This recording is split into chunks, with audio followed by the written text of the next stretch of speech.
Hello students, this is Manisha, your science teacher from Gandhip Group of Schools.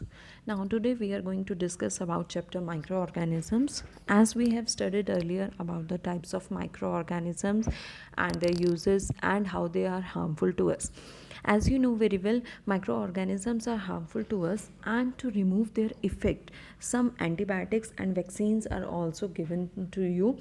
Now we are going to discuss all these things very briefly, starting with antibiotics. As you know very well, harmful organisms enters into our body and causes disease, which can be eradicated only by taking the medicines, and those medicines which are taken are known as antibiotics. Antibiotics are used to cure a variety of diseases. They can be cured not only for humans but also for animals, and given to them to remove their disease. Now, as you know very well, antibiotics should be taken only when they are prescribed by the doctor. And one must complete the course as the doctor prescribe you, because if antibiotics are taken in wrong dose, then your body will become resistant to the drug and you will not going to use them, or these are not effective in the future. Is that clear? Okay. Now we are going to start with vaccines. You know very well, when a disease carrying microbe enters into your body, either it enters through the food, contaminated food, or the air, contaminated air through we breathe, or contaminated water, or in the physical contact of any infected person, we get sick. Now, what doctors or what scientists do, they will enter a dead or weakened microbes are injected into a healthy body. When dead microbes are injected to a healthy body, then the body fight and kills them by producing suitable antibodies. These antibodies remains in the body for protecting from the disease which is caused by the microbes. And how the vaccine works. There are several diseases which can be cured by taking vaccines. For example, cholera, tuberculosis, smallpox, hepatitis, all these diseases can be cured by vaccination. We are going to some basic terms which we are going to use in future. As we have already discussed about the harmful organism or the disease caused organism which enters into our body, these disease causing organisms are called as pathogens. They can enter into our body either through air, or the water we drink, or the food we eat, or when we get in physical contact of an infected person. Second term is antibodies. What are antibodies?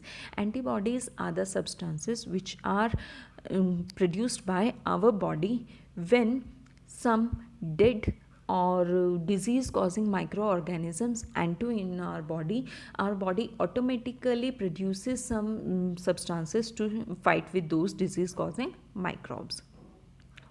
Third term, vaccines. Vaccines are the dead disease or weakened disease causing microbes that are injected in our body to trigger the production of antibodies to fight with the disease causing microbes.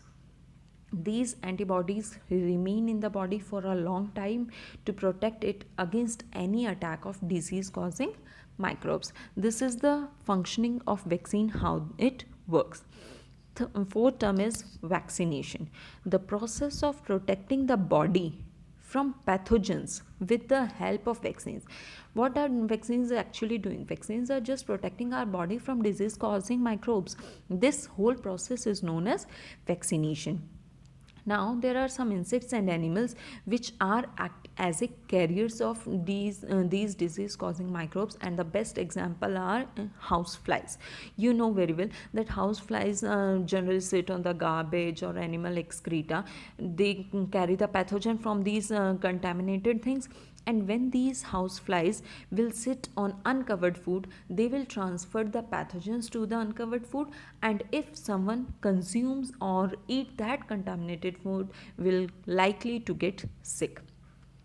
Now, in the image as shown in the slide, these are the some microorganisms and the disease caused by them. For example, tuberculosis, cholera and typhoid are the diseases caused by bacteria.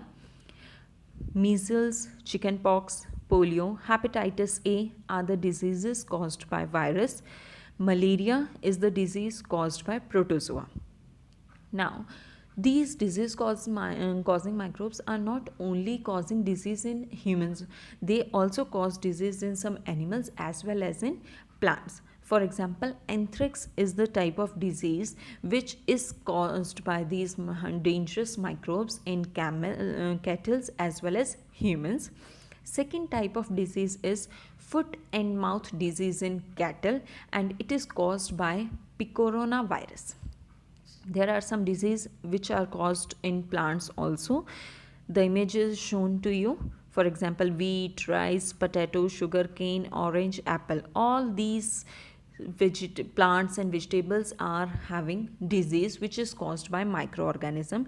For example, citrus canker is caused by bacteria and which spreads through air. Rust of wheat is caused by fungi which spreads through air. Yellow vein mosaic of okra is also caused by virus and it spreads through insects. And these are the various types of disease occurring through microbes in plants. Our next topic is food poisoning. What is food